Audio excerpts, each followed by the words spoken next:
À moins de prendre l'hélicoptère, se déplacer au milieu des reliefs accidentés de la Réunion n'est pas toujours chose facile. Que ce soit par la route ou par les sentiers, certaines zones restent difficiles d'accès.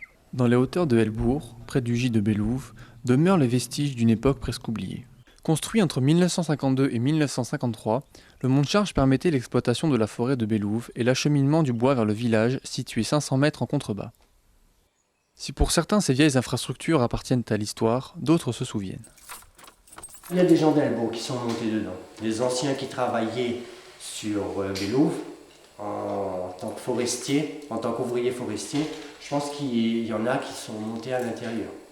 Le téléphérique, il a servi aussi quand il n'y avait pas la route. Il y a eu un cyclone où il y a eu un éboulis en bas. Et si vous voulez, le téléphérique, il servait pour approvisionner le cirque quand le temps de déblayer la route. Aujourd'hui, de la station de Bellouve, il ne reste qu'un musée et quelques câbles rouillés en souvenir d'un temps bel et bien révolu. À Saint-Denis, la Cinor étudie sérieusement la possibilité d'intégrer un téléphérique au réseau de transport en commun.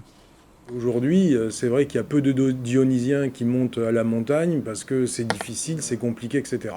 On augmente à la fois la fréquence, mais aussi on raccourcit la distance ou le temps entre deux rotations, qui serait de l'ordre d'un téléphérique entre 5 et 7 minutes au lieu d'avoir un bus toutes les 25 minutes. Reliant l'hôtel de ville à différents lieux clés de la montagne, un projet d'une telle envergure requiert du temps pour être mis en place et peut être soumis au risque de changement politique. Après, est-ce que s'il y a changement de majorité ou changement d'équipe, parce que des fois, même avec la même majorité, les gens peuvent avoir des positions différentes. Enfin, dans ma carrière, j'ai quand même constaté que des projets qui étaient montés correctement sont rarement remis en cause, même quand il y a changement de majorité. L'enjeu principal, il est lié, j'allais dire, à la protection de la vie faune, et notamment couloir d'envol des pétrels de Barreau. Superbe!